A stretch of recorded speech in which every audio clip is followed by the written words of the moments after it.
Hello, my name is Jason Drury, presenter of the Archive and Talking Soundtracks on the Cinematic Sound Radio podcast.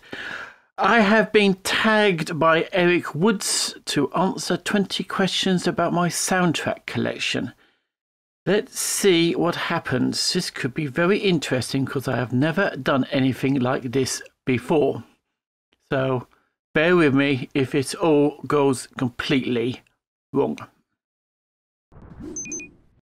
Question 1. How many soundtracks do you own? Well, I think around 3,000. I have around 1,200 files on my hub, which is over here. All my soundtracks now are in this lovely little box I have. This is quite handy. And the majority of the stuff these days I get is mainly through download. I still buy the odd physical item from time to time, but I think roughly, considering the numbers I have and how many people are in that little box, I think as far as titles are concerned, I think around 3,000. Question 2. First soundtrack you bought? Well, I remember, I think it was 1985. I went to a shop in Margate Town Centre. It was the R Price. All British viewers could remember R Price. They were a very big record chain in the 70s, 80s. And I went into the shop in Margate Town Centre and bought Star Trek, a vinyl of Star Trek 3, The Search for Spock, and that is the cover. That is the cover, more to say, simply of the cover. I brought it home, played it to death, took a chance with it, and the rest is history. I'm here today.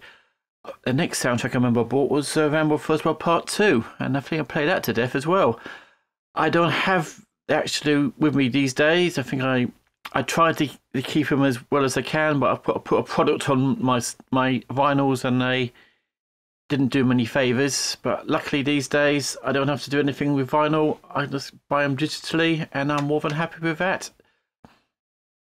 Digitally, in terms of like on CD, or majority of the time on download. It's very helpful to say for my shows. Question 3. Most recent purchase? Well, I'm starting to buy these days a number of re-recordings. I think the last thing actually arrived in the post for me was this 3-disc set of the theme music of Ralph Vaughan Williams. I'm an absolute huge fan of his score for Scott of the Antarctic. There's a fantastic recording by the Royal Scottish Orchestra, which to me is a definitive recording. So I'm very curious to see how Woman-Gamba, who's a great conductor with the BBC Philharmonic, to see how they do with it.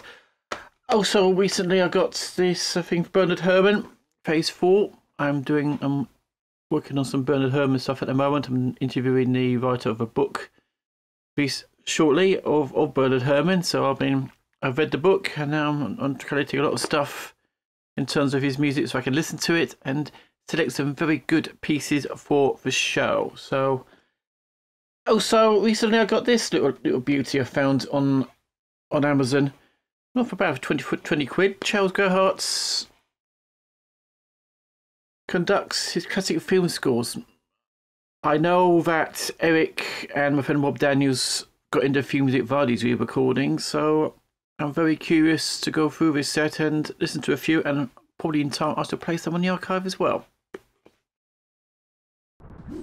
Question 4. Most listened to soundtrack. Oh, I haven't got lists. I don't do lists like my good friends Erik and Rob do, particularly Erik. I feel that the most listened to soundtracks, I think was the Star Trek ones, particular films. Star Trek 2, The Wrath of Khan, which I first got on, somebody gave me a taped recording on vinyl from the vinyl of this, and I've always loved this score. In fact, now I've got like 2 copies of it, in fact 3 now, with the new release by Varese Sarabande. I got the very quickly went quickly into CD, so that's the one I've got there. And then the next stage up was the FSM release, and then only recently, because I just like to have it around, the Star Trek 2, the Wrath of Khan, La La Land came through. So I think I've got plenty of Star Trek 2 that I've come to see me through these difficult times. Question 5: soundtracks with the best opening track. Well, there's a number for me which stand out.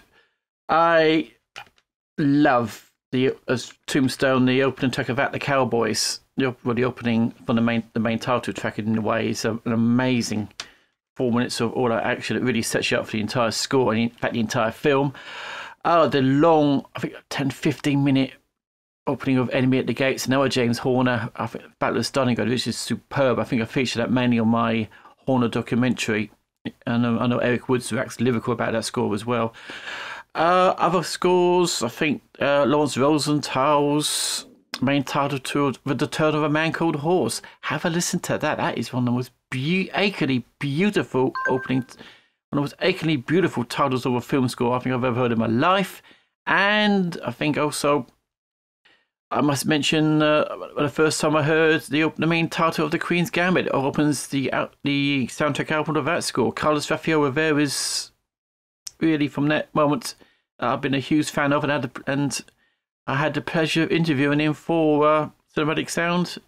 I think because of that score, and it was it was a great interview and it's a great score. Question 6: favourite film composers and score. Well, obviously the ones I know I like I do love is the Holy Trinity of James Goldsmith, James Horner and John Williams. Of course, I do like some of the classic composers from the 50s and 60s, particularly Miklos Rozsa. I've a huge love of his music. His music is an absolute delight to listen to. I always find it very exciting.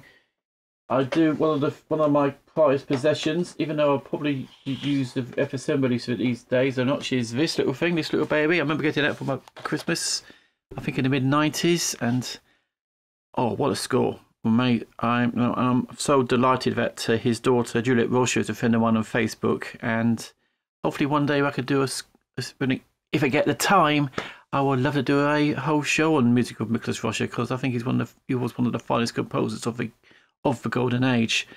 Also, away from the Holy Trinity, as I call him, I'm a huge fan of Ron Goodwin. Ron Goodwin he's one of the finest British composers who writes really dramatic music. On the two scores I do, if I can find it, the two scores I really do think are standouts are Where Eagles Dare. What a score that is! One of the great war film scores for a war film you could ever listen to in your life. It ranks up there with The Great Escape and things like that. And also, if I can, I had it a moment ago. Where is it? I had it in my hand a minute ago. He did a wonderful score. This has a really, I could add this to the other question of the best opening track, because this has an amazing opening track, particularly as it starts in mono and then moves up into stereo in an amazing fashion. And it is this. In Charles' release of Magnificent Men and the Flying Machines, Ron Goodwin had a real style for comedy music, and I hope sometimes, probably sooner or later, they'll release some of his music for, would you believe, Norman Wisdom films. There's a film score I do like. I think it's when he plays a milkman on a round. It's got I've got the name of the film, but I think the first 20 minutes is just all Ron Goodwin's music, setting the scene up. It's The Early Bird. That's what I think it was called, The Early Bird, and it's just an amazing score. If somebody, a British label or even La La Land, can think of getting releases of Ron Goodwin's comedy films, particularly with Norman Wisdom and his other work, that would be fantastic. Another score of his I do really like is Monte Carlo or Bust, which I featured on one of my shows, I think a couple of years back, which is amazing. He was a superb composer, and I think he was up there with some of the major Hollywood composers. And of course, I do like John Barry as well. I love Zulu. Is an amazing score, and of course his Bond work goes without saying. So I have a lot of favourite composers, and getting them. You know, I'll probably tomorrow and the next day I'll probably find a new favourite composer. That's But they're the ones that really most of the time I go into. But I'm also now beginning to have a fan of, getting more of a fan of Bernard Herrmann, even more. I was anyway, but now I'm getting, considering I'm researching this show on Herrmann doing it at the moment, I'm digging into his work even more. So there you are, that's a big answer. 7 movies with a lackluster film score. Well, there's one that I thought was lackluster at first, but now I know it was further from the truth. I got the album of Rambo 3, the original, when it first came out, and all it was full of songs and a couple of Goldsmith cues on there, and it was a absolutely shodding album considering that the first 2 had all the score. Bill Medley seemed to be did a lot of songs for films in those days, and this was no exception. And it was horrendous. It felt to me when I heard the tracks on there that Goldsmith just telephoned his score in, literally. But then I got the Entrada release. And then this is the first score. This is the first release I had, which was a complete score.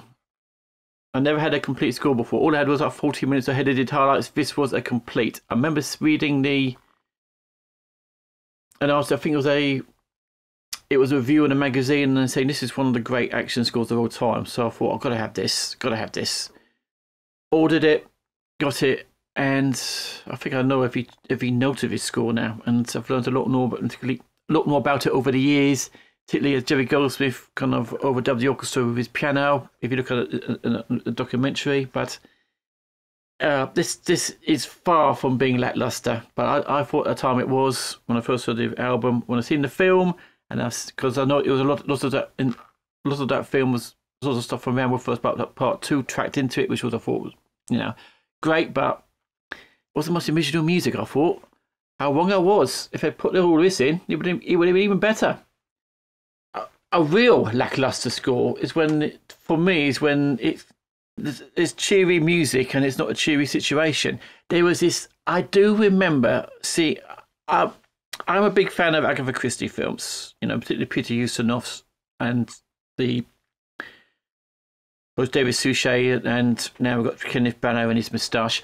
But there was a film called Evil. They did a film adaptation with Peter Ustinov for Evil Under the Sun. There wasn't much incidental music in there. All it was just 1920s tunes, and they just had the murderer being caught, and the murderer was walking out by the police. And for some reason, somebody decided to drop Mac and Mabel on there. And the killer's just been caught, and they're reading him out, and they're playing Mac and Mabel? Really? It just completely jars the scene, and it shows that they're playing it. It feels like the old days when they used to have in the 1920s or 30s, even Ron Hardy films. There was just the music in the background was completely irrelevant what's going on screen, and it felt that way, and it wasn't. It really jarred me. I don't think I've seen that film for years now, but I do remember that scene, and it still stands out for me seeing it. And then it just makes me cringe as a film music and film soundtrack fan.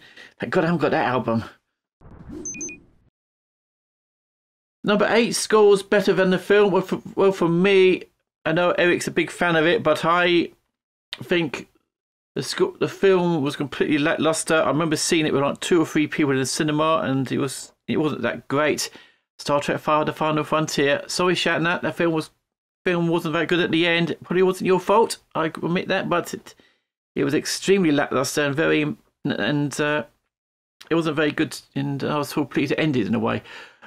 But one of the good things of that film is the score by Jerry Goldsmith, and I think it's one of the great Star Trek scores. He's been away from the scene since motion picture for that great score, and suddenly he came back, and one of the good things that Shatner did was introduce Jerry Goldsmith back to the Star Trek film series. And I feel the score really is an amazing work. It's from the very first cue, on the original album, The Mountain, but of course, and there's some other great stuff on there. I think and the theme he uses for the godlike theme he transferred further down the line to Picard.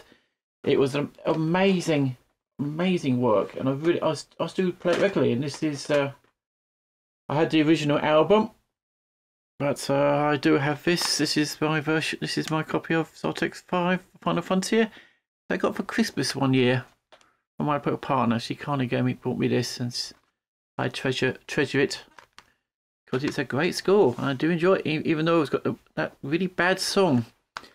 That wasn't his fault. He didn't compose that. Favorite artwork. Now of a soundtrack, and I agree with Erik about John Titus's work for La La Land is amazing, but it's one to me that I have very good memories of, and this is, if I can find it, I can show you. It's here somewhere. It's not far away. In fact, here it is, right here. 1993. I heard about this release from Varese, and I could not wait to get hold of it.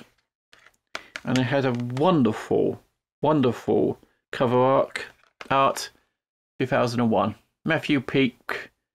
You can't get anything better than that. That is superb. And to me, that's one of the best cover arts I've seen for a soundtrack album. And he did another, I think, another one for The Streetcar Named Desire. But this one, to me, stands out as a wonderful piece of artwork for an album. This was pretty good too, but particularly as the person done it, it's on those pictures behind me. Yeah, Gary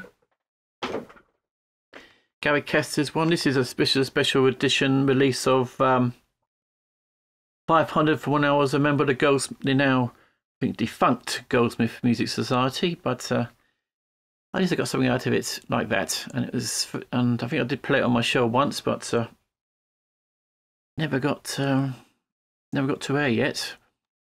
A lost episode of the archive, but it's there somewhere, and if I need, I'll dig up the suite and we'll play it again. But it's one of the great Goldsmith scores. So there you go. That's to me, it was my favourite artworks. But also, as I said, I agree with Erik. John Titus's work for La La Land is amazing.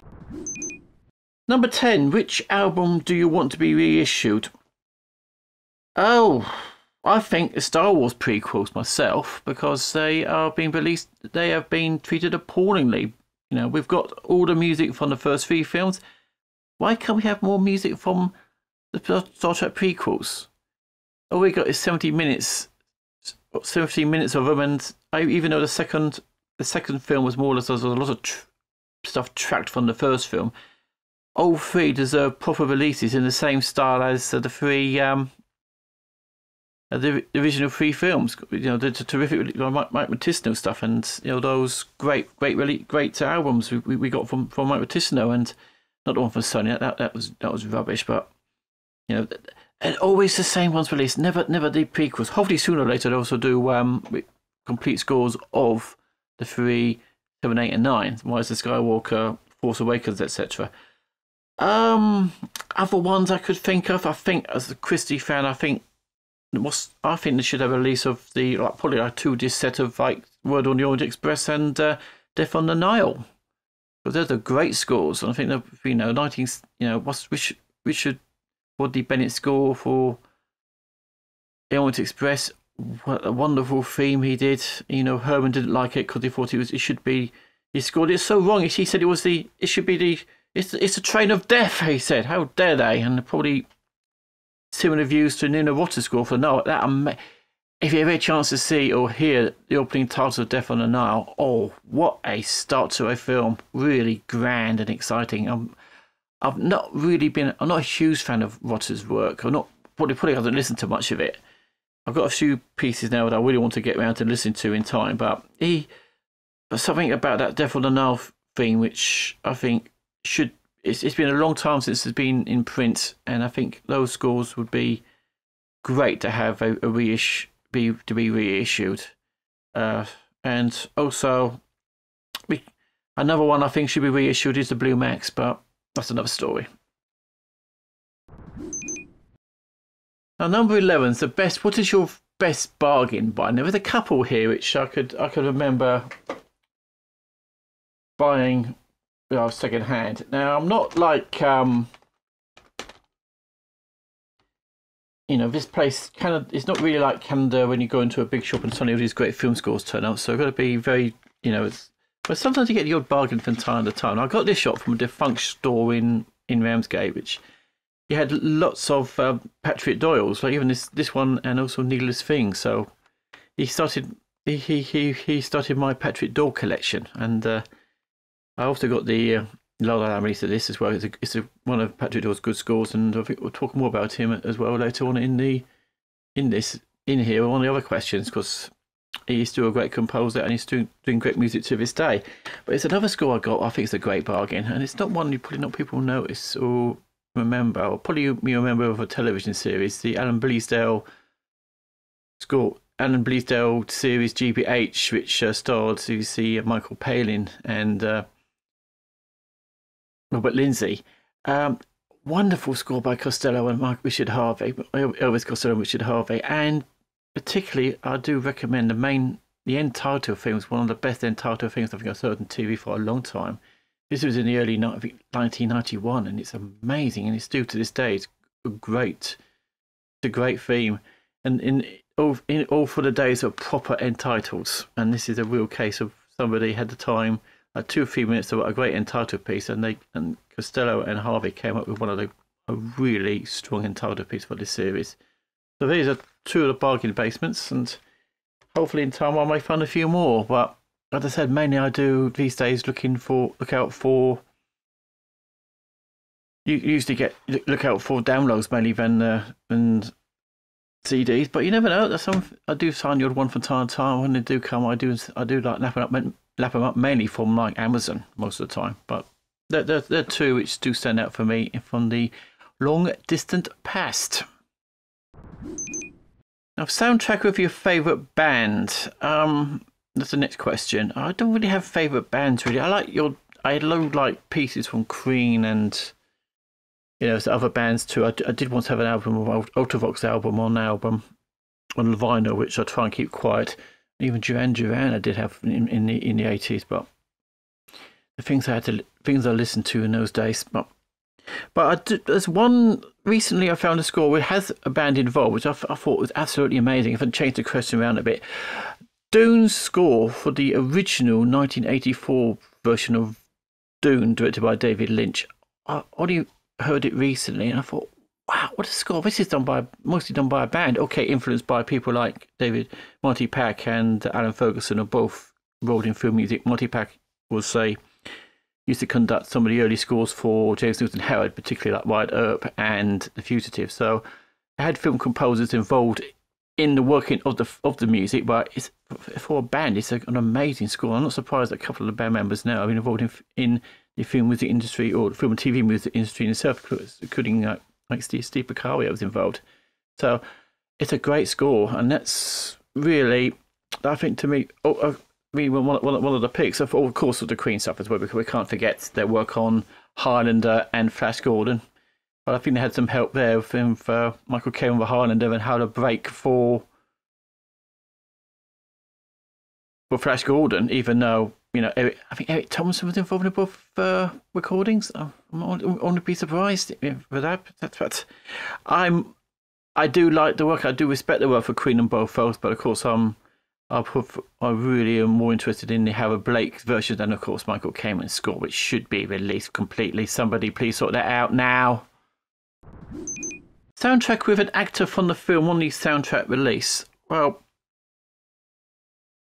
I say for that one, to me, has to be some stuff, music from the Lord of the Rings. I think we had Ian McKellen doing his little ditty in the first film, but I think the one that stands out for me is the song that sounds like Bob Dylan, which was performed by Viggo Mortensen of Aragorn's crowning and The Return of the King, which I think is really, he did these couple of songs during the Lord of the Rings that sounded like Andy Murray on steroids, and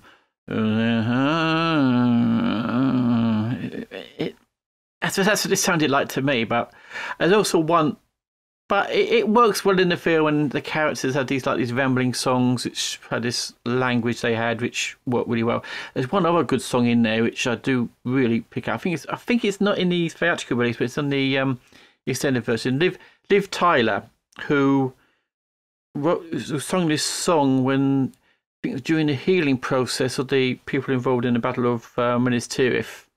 It's a beautiful song, and it's really stands out well in the production, in if I was in the score. And so it's a so the answer to that one to me is particularly we got to hand it to Howard Shaw and the people involved with the score. They have some very interesting songs in the Lord of the Rings series. I think also I must not forget Enya's work on the first film as well, Let It Be, and Let It Be in the end credits, particularly amongst them. So those, and also the song from the finished Gollum song from the Two excuse me, Gollum song for the Two Towers, it really does stand out. So some great songs in there. But actor from the film, Viggo Mortensen, doing his Andy Murray sort of Bob Dylan impression at the end of Return of the King. Soundtrack with a band in the movie. Well, I think I'm very similar. I know Erik did something with Drury Goldsmith appearing, but there's a couple of other composers who have appeared in films. I'm treating the question the same way as Erik did. Living Daylights, the great maestro John Barry. It turned out to be his final score, and he's appeared in the last scenes of that film as conducting the orchestra for the violin concerto with one of the main characters was involved with. And also another one which does stand out for me, and I must try and get some of the music for my Herman shows, is the 1954 remake of A Man Who Knew Too Much. Yes, Hitchcock made a remake in 1954 of The Man Who Knew Too Much, and it features in the opening credits the London Symphony Orchestra, played by a certain, well, not played by, he didn't play the entire orchestra, conducted by a certain Bernard Herrmann. If he could play the entire orchestra, he would have been a genius. But he was there. He's actually on screen at the end of the credits, showing him conducting the orchestra, and that's one of the great movie cameras with a film composer. Also, one I must not forget also is Nicholas Roche's appearance in The Private Life of Sherlock Holmes, doing a similar thing, conducting an orchestra. So there's been an occasion when the odd film composer has appeared in a certain film. I'm not forgetting also composers actually acting in the film. I think Patrick Doyle started as an actor, so I think he appeared in Henry V. So it's not uncommon that film composers do suddenly sneak into films over the years. Last movie watched when you have the soundtrack for? Well, I just recently finished after a few attempts, not because the film was that bad, but because I was really tired. But we both were tired, but I managed to finish it.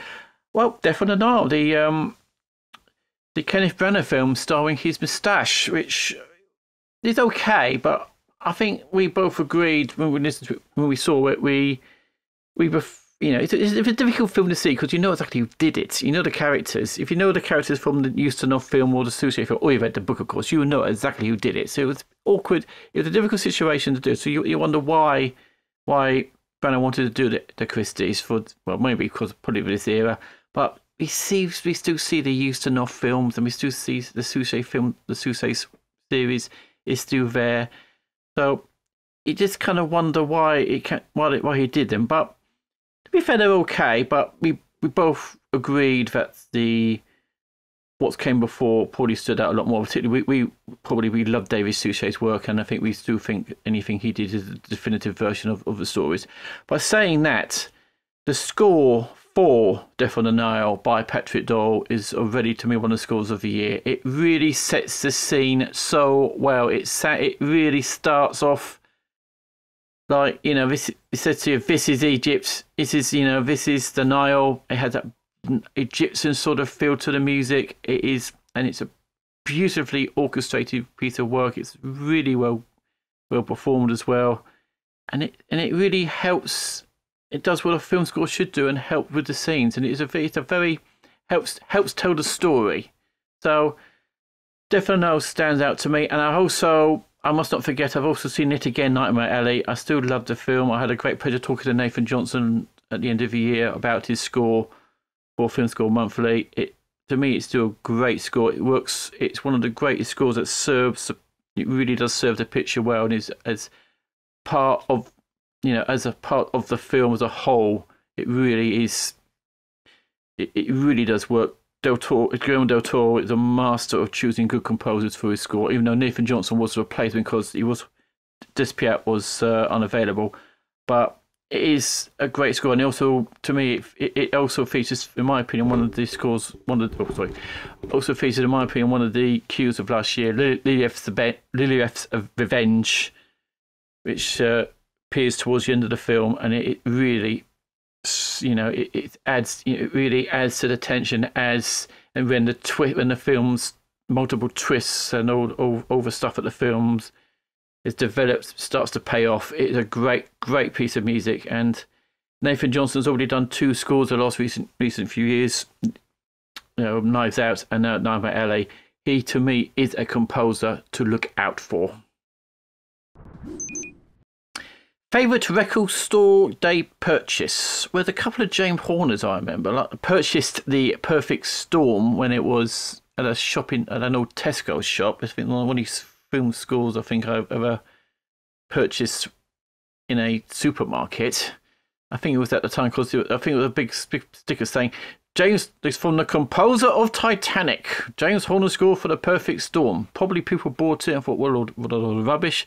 I bought it and thought this is fantastic, and it's one, to me, as I already said, is a great score, and particularly it's a symphony for the rough seas. Really wonderful piece of music. Another one that should be expanded as well, in my opinion. I also remember going to London and finding out of nowhere in the HMV shop in London, this Windy Cards' score for Tron, which I thought that was an absolute bargain, and well, not a bargain, but an absolute find for me, finding that there. But there's also the story I have of 2 soundtracks I tried to get on vinyl. In fact, I did succeed eventually. There was a shop which is no longer there, like a lot of record shops. It wasn't there for long, to be honest, and I kept pestering them to try. I ordered from them, give them to see what they did. I ordered the vinyls of Cocoon and Crow, yes, or James Horner. And I kept going in there. Is it there? No, it's not there yet. Is it there yet? No, it's not there. Is it arrived yet? No. Took like weeks, like a couple of months, I think, for they turned up. And pleased I got them. And it was the Crow version, incidentally, was the one that started with Riding the Fire Maze. And it was like all the tracks were all mixed up together. Cocoon was for the album was far more chronologically, order. Oh, what scores! They were terrific, and eventually I did manage to get them on disc. This was the Super Tracks version of Crow, which I have. That's quite a good one. Very good. Great sound quality. I know people complain about John Richard, but this a terrific quality on this recording. I think that's CHS by Ella, so it's amazing. I think it was the remastered version as well there. There we go. It's just more or less exactly the same as on that one, but that's me. We do that sometimes. I was hoping it's better sound quality, and this is the Cocoon, which was exactly the same album cover work than on the vinyl. So, and it's a film I love the score. Well, unfortunately, I cannot see the film these days because my parents, the pretty men, died and suffered from dementia, and when the shit comes down and picks up and the people say goodbye, it's just too much for me. It's not because that's the reason why I can't see it. It's not because it's a bad film. It's just that it is too much baggage for me to see it, unfortunately. But it's a great movie, and Horner's score does really notch up the emotional nous of it. It's great. It's one of his great scores. Particularly as also he was recorded by, looks like John Williams' team at the time, like Kim Wilde, music editor, and Herb Spencer orchestrated it. So it's a unique score in many ways. Soundtracks from the year you were born. Oh, interesting. I did a show in 2019, it's for my 50th birthday. And there was a lot of great stuff on there. I also even had an exclusive because at the time Quartet were just releasing Monte Carlo Bus, and I must thank Chris Ballone for arranging that. And he also sent me down to The Italian Job, 2 great scores on 69. Another one also that stands out is, of course, on Her Majesty's Secret Service, the James Bond film, the magnificent John Barry's score, which he was like experimenting with electronics at the time, and Phil Ramone producing it, and it's a unique work. So there's some great scores came out in 1969. It's probably not surprising. I became a fan of film soundtracks. I must have I thought 69 was a good year to pop out just before Christmas.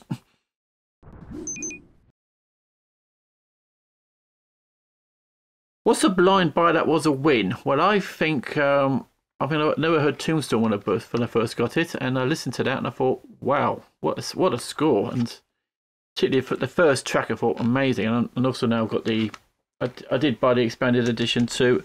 As always, I always buy expanded edition as well, but it stood out for me.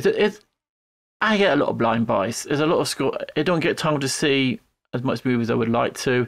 I have a very busy job, when I do hear a score first time, it may not be the case I've seen the film yet, but I try to, if I can, if a major score comes out, I like to see the film first, and then I can listen to the music in context. I did a similar thing with the latest Giacchino score for Batman, which I absolutely adore, and I've sort of heard the music first in the picture. A similar way I did with Nightmare Alley, to be honest. So it work. If I can do it, I will do. But there's a lot of times I buy scores that they are literally blind. But the one that stood out for me a lot, of many blind buys, I think was this one. Could it be 30 years ago now? Tombstone. Soundtracks that you owned on multiple formats. Sounds well. In case for me. Well, I've had things on vinyl, and I had things on cassettes, and then I found them when I got them on CD. The thing that stands out for me is I think not multiple formats, multiple releases, I think we could say for this question. And the one that's really I think of is Remo, his first adventure, in fact, his only adventure. I got that originally, first of all as a promo. And then I got the Intrada release, and then recently I played on the show the new release by Note for Note Records, which I got as a download. So I've got 3 versions of Remo, his first adventure. So I got 3 attempts, and he still did have a second adventure. There's a number of times I've had things go up. Of course, the vinyl Star Trek 3. I've now got a CD, and now I've got Star Trek 2 vinyl, and 3 different versions of it on CD. Aliens had a cassette, 2 versions on CD, 2D expanded one. Alien cassette, the CD. Us soundtrack people have a knack of buying the same thing twice when it's expanded. Those extra 2 minutes do sometimes make the difference. I'm sorry, they do. It's how we are. I think it was the quartet release of the first Great Train Robbery. They had one little cube. There was a cube there I didn't have on the Perez release, and I had to have it, and I got it. So that's what we are, really. We're mad. And finally, what soundtracks do you always willing to listen to? Well, I've got so many of the Rambo films, of course, I mentioned. Portals Lost in Space, I keep listening to that regularly. The Perfect Storm, I keep telling you about. Tombstone. I think every few weeks I listen to the OK Corral cue on that. I also love the music from Newton Howard. I love his score for The Fugitive and Waterworld and Wyatt Earp. All 3 of those I think are fantastic. He has a wonderful orchestral voice, which I do adore, and I had the pleasure of being at his concert at the Royal Albert Hall a few years ago, which I thought was one of the finest concerts I've ever been to, and which should be put on. Surely somebody recorded it so we can put it on properly on a DVD. I would buy that in an instant. And of course, this score here, Starship Troopers. Which I had. Where is it? What's the score? Yeah, Starship Troopers. this little 2-disc set. Oh, I know Erik's a big fan. I've noticed on his show he loves a few of the cues, particularly one in particular he did mention. But I do love on this track. I love that score, that cue too. But the one for me is Tangle Uilla, one of the most exciting action cues ever composed. And Polydorus was a superb action writer. Anybody who listened to his scores of RoboCop 1 and RoboCop 3 know this. And also Corner Barbarian. What a composer he was. Greatly missed. And this, like Erik said, is I think supposed to be his magnum opus. I thought it's the surprise he thought afterwards. I can't go further in action scoring. I must do something more gentle. And then figures down the line, he scored the touch, and that's just great as well. So, what a composer! So I listen to this regularly too. So, but generally, you know, I like listening to good music. I have to listen to some stuff obviously before I do my suites for my show. It's important I listen to the scores for a good idea, so I can do good suites for what I do. But it is, you know, I enjoy listening to free music when I can, and it is, to me, away from the shows, a great way to just relax from the problems and the challenges of life. And that's one of the things why I enjoy soundtracks, collecting soundtracks and listening to soundtracks and making shows about soundtracks, because it's a wonderful thing to do. It's a wonderful way to relax if you enjoy this sort of music. Of course, other people have different genres they enjoy. Mine happens to be film soundtracks, which is my burden, but the burden which I enjoy very much.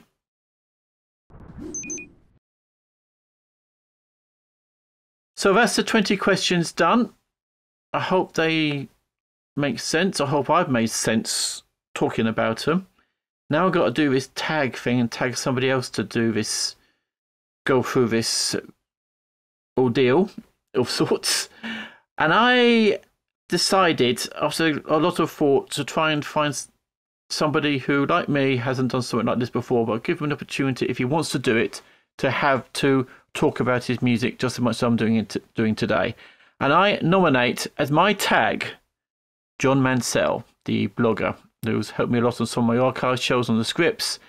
And I'm sure he has some interesting music in his collection, which started a few years before I started. Probably in the 60s, I expect. But he loves I know he loves his Italian stuff. He loves his John Barry. So I'll be fascinated to know what are his favourite soundtracks in his collection, amongst other things. So I hope you've enjoyed this section, this of Soundtrack Tag, and I'm Jason Drury. By all means, go to cinematicsound.net and listen to my shows, the archive, and Talking Soundtracks, which is a show of some great interviews and more to come soon, and of course all the other shows on the Cinematic Sound Podcast Network. By all means, have a listen to those as well. But until we meet again there. For me, Jason Drury, as always, is take care, stay safe, and happy listening. Bye.